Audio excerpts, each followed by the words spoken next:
এখন আপনি আল্লাহর কথা শুনবেন, রাসূলের কথা শুনবেন, নাকি বেদাতীদের কথা শুনবেন? কথা বলেন এবার। এখন যদি আমি বলি যে বসে কেন সালাম দিলা, বেয়াদবি করেছো? এখন যদি আমি বলি যে বসে কেন নবীকে সালাম দিলা, বেয়াদবি করলা? আল্লাহ পাক বসে পড়তে বলেছেন না দাঁড়িয়ে? যে দরুদের শিক্ষা আল্লাহ দিয়েছেন, যে দরুদের শিক্ষা রাসূল শিখিয়েছেন, এবং যে তরিকা পদ্ধতি আল্লাহ এবং তার রাসূল শিখিয়েছেন, সেখানেই আপনাকে বসে সালাম দিতে বলা হচ্ছে। এখানে আমি বসে আছি, এখানে একটা মাসলা বের হবে, শোনেন। আমি কিন্তু তাশাহুদে বসে আছি। দাঁড়িয়ে আছেন কি আপনি? দাঁড়িয়েছিলেন কখন? কিয়াম করেছেন কখন? যখন আপনি সূরা ফাতিহা পড়ছিলেন, মনে আছে? তারপর একটা সূরা পড়েছেন, কিয়াম করেছেন, আল্লাহর সামনে দাঁড়িয়েছেন। এই কিয়াম ফরজ। এই কিয়াম কি ফরজ। এবার আপনি দ্বিতীয় রাকাতে গিয়েছেন, প্রথম রাকাত শেষ, দ্বিতীয় রাকাত পড়ছেন, তাশাহুদ পড়েছেন, তৃতীয় রাকাত পড়েছেন, চতুর্থ রাকাত পড়েছেন, শেষ বৈঠকে বসেছেন।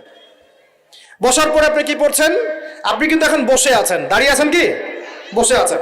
বসে বসে আপনি পড়ছেন আত-তাহিয়াতু লিল্লাহ ওয়াস সালাওয়াত ওয়াত তাইয়্যিবাত। সংক্ষিপ্ত অর্থ হচ্ছে সমস্ত শারীরিক ইবাদত, আর্থিক ইবাদত এবং মৌখিক ইবাদত, সব ইবাদত আল্লাহর জন্য। কার জন্য? আল্লাহর জন্য। এবার আপনি নবীকে সালাম দিচ্ছেন, আসসালামু আলান নবী, অথবা আসসালামু আলা আইয়ুহান নবী, যে যেভাবে বলেন। আসসালামু আলান নবী ওয়া রাহমাতুল্লাহি ওয়া বারাকাতুহু। এখানে কি ইয়া নবী সালামু আলাইকা বলেছেন? কথা বলেন, এটা বলেছেন? আপনি বলেছেন আসসালামু আলান নবী ওয়া রাহমাতুল্লাহি ওয়া বারাকাতুহু। হে নবী, হে আল্লাহর নবী, আপনার প্রতি আল্লাহর পক্ষ থেকে শান্তি, রহমত, বরকত নাজিল হোক। সুবহানাল্লাহ। এই সালাম দেওয়ার সময় দাঁড়িয়েছিলেন না বসেছিলেন? বলেন। আল্লাহ পাক নামাজ শিখিয়েছেন না অন্য কেউ শিখিয়েছেন? আর আল্লাহ পাক সবচেয়ে বেশি আদব শেখাতে পারেন, অন্য কেউ পারে? তাহলে আল্লাহর দেওয়ার সিস্টেমের মধ্যে কোনো বেয়াদবি থাকবে? এখন যদি আমি বলি যে বসে কেন সালাম দিলা, বেয়াদবি করেছো? হ্যাঁ? এখন যদি আমি বলি যে বসে কেন নবীকে সালাম দিলা, বেয়াদবি করলা? আল্লাহ পাক বসে পড়তে বলেছেন না দাঁড়িয়ে? আল্লাহ পাক কি বলেছেন? আল্লাহু আকবার, আত-তাহিয়াতু লিল্লাহি ওয়াস সালাওয়াত ওয়াত তাইয়্যিবাত, আসসালামু আলান নবী ওয়া রাহমাতুল্লাহি ওয়া বারাকাতুহু, আল্লাহুম্মা সাল্লি আলা মুহাম্মদ। আল্লাহ পাক বলেছেন। আল্লাহ পাক শেষ বৈঠকে বসিয়ে দিলেন। নামাজের সিস্টেম কে শিখিয়েছেন? আল্লাহর চাইতে কেউ কি শালীন? আল্লাহর চাইতে কেউ ভদ্র? আল্লাহর চাইতে কেউ কারীম? আল্লাহ পাকের চাইতে কেউ জ্ঞানী বেশি? আল্লাহ পাকের চেয়ে কেউ শরীয়ত বেশি বোঝে? আচ্ছা, আল্লাহ পাক বলছেন বসো, বসে পড়ো আসসালামু আলান নবী ওয়া রাহমাতুল্লাহি ওয়া বারাকাতুহু। এবার বলছি আসসালামু আলাইনা ওয়া আলা ইবাদিল্লাহি সলিহিন। এবার আল্লাহ তুমি আমাদের সবার প্রতি শান্তি নাজিল করো এবং তোমার যত সলেহ বান্দা আছে সবাইকে শান্তি দাও। সবার জন্য দোয়া করলাম। তারপরে আশহাদু আল্লা ইলাহা ইল্লাল্লাহ ওয়া আশহাদু আন্না মুহাম্মাদান আবদুহু ওয়া রাসূলুহু। কালিমা শাহাদা সাক্ষী দিলেন। তখন কি আপনি বসেছিলেন না দাঁড়িয়েছিলেন? আচ্ছা, এবার সামনে যান। এবার আপনি পড়ছেন আল্লাহুম্মা সাল্লি আলা মুহাম্মদ। হে আল্লাহ, মুহাম্মদ সাল্লাল্লাহু আলাইহি ওয়াসাল্লামের প্রতি শান্তি নাজিল করুন, সালাত নাজিল করুন। ওয়া আলা আলি মুহাম্মদ, মুহাম্মদ সাল্লাল্লাহু আলাইহি ওয়াসাল্লামের পরিবারের উপরে করুন। কামা সাল্লাইতা আলা ইব্রাহিম, যেমন করে আপনি ইব্রাহিম আলাইহিস সালামের উপর করেছেন। ওয়া আলা আলি ইব্রাহিম, ইব্রাহিম আলাইহিস সালামের পরিবারের উপর করেছেন। ইন্নাকা হামিদুম মাজিদ, আপনি হামিদ এবং মাজিদ। আরো বলি আল্লাহুম্মা বারিক আলা মুহাম্মদ, আল্লাহ বরকত নাজিল করেন মুহাম্মদ সাল্লাল্লাহু আলাইহি ওয়াসাল্লামের প্রতি। ওয়া আলা আলি মুহাম্মদ, মুহাম্মাদের বংশধরদের প্রতি সাল্লাল্লাহু আলাইহি ওয়াসাল্লাম, পরিবারবর্গের প্রতি। কামা বারাকতা আলা ইব্রাহিম, যেমন করে আপনি বরকত দিয়েছেন ইব্রাহিম আলাইহিস সালামকে।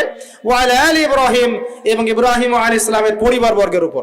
ইন্নাকা হামিদুম মাজিদ, নিশ্চয়ই আপনি প্রশংসিত, মাজিদ, হামিদ এবং মাজিদ। এই সময় আমি দরুদ পড়লাম, এই দরুদটা কি সর্বশ্রেষ্ঠ দরুদ নয়? এই দরুদের শিক্ষা আল্লাহ দেন নাই? এই দরুদের শিক্ষা নবী দেন নাই? নাকি এই দরুদ আমরা বানিয়েছি? যে দরুদের শিক্ষা আল্লাহ দিয়েছেন, যে দরুদের শিক্ষা রাসূল শিখিয়েছেন, এবং যে তরিকা পদ্ধতি আল্লাহ এবং তার রাসূল শিখিয়েছেন, সেখানেই আপনাকে বসে সালাম দিতে বলা হচ্ছে।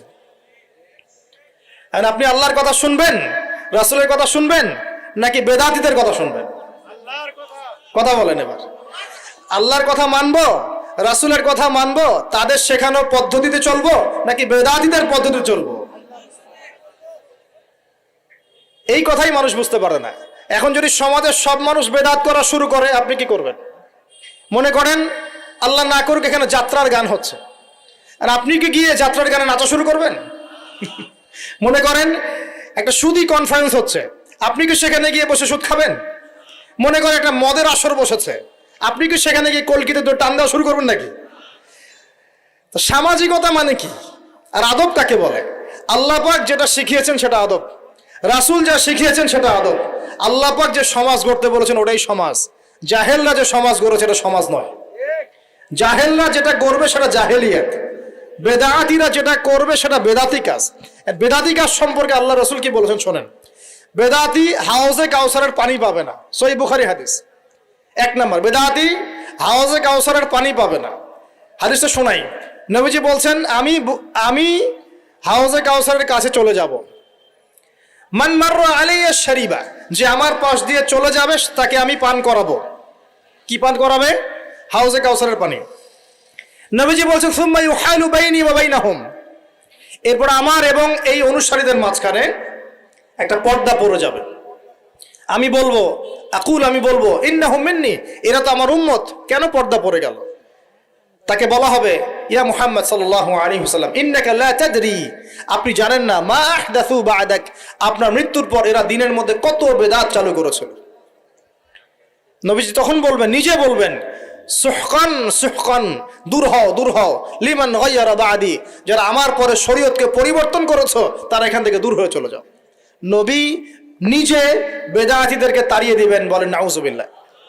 আরেকটা কি আছে, একটা হাদিসে আসছে যে মান আহদাসা হাদাসান, কেউ যদি কোনো বেদাত করে, আও আওয়া মুহদিসান, অথবা কোনো বেদাতিকে আশ্রয় পর্যন্ত দেয়। কেউ যদি কোনো বেদাত করে অথবা বেদাতিকে আশ্রয় দেয় অথবা তাকে সম্মান করে, তাকে বেদাত করার জায়গা করে দেয়, ফাআলাইহি লা'নাতুল্লাহি ওয়া মালাইকাতিহি ওয়ান নাসি আজমাইন, তাহলে ওই ব্যক্তির উপরে ফেরেশতা মণ্ডলী, আল্লাহ, ফেরেশতা মণ্ডলী, মানব জাতির লানত, নাউজুবিল্লাহ। একটা হাদিসে আসছে যে কেউ যদি কোনো বেদাতিকে সম্মান করে সে যেন ইসলাম ধ্বংস করার কাজে সাহায্য করলো।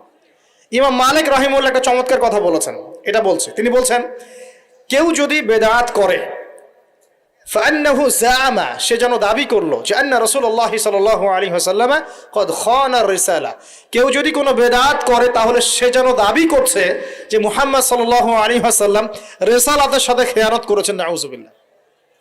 একটু বোঝাই, আল্লাহর নবী কি আমাদেরকে এমন কোনো ভালো কাজ বাকি আছে যেটা আদেশ করেন নাই?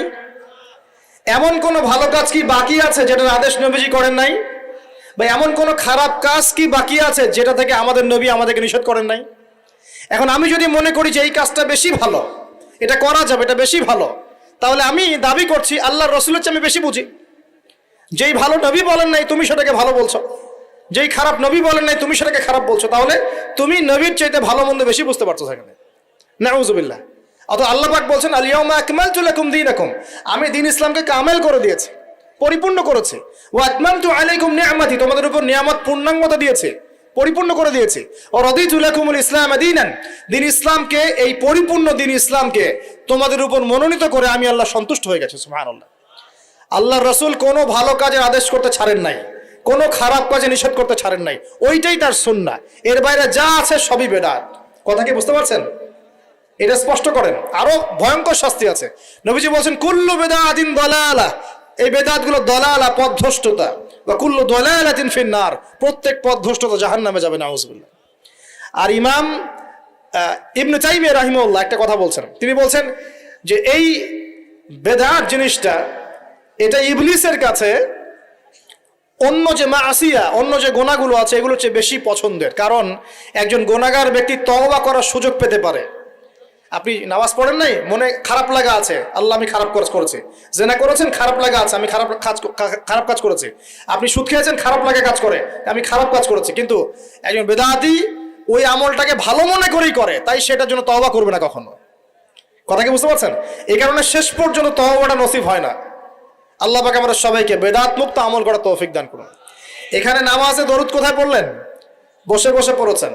আল্লাহ পাক কি আপনাকে বলেছেন যে তুমি বেয়াদব হয়ে গেছো, বসে কেন দরুদ পড়লা? সুবহানাল্লাহ। প্রিয় ভাইরা, কুতর্ক করতে যাব না, কারণ এগুলো আমাদের ব্যক্তিত্বের সাথে যায় না।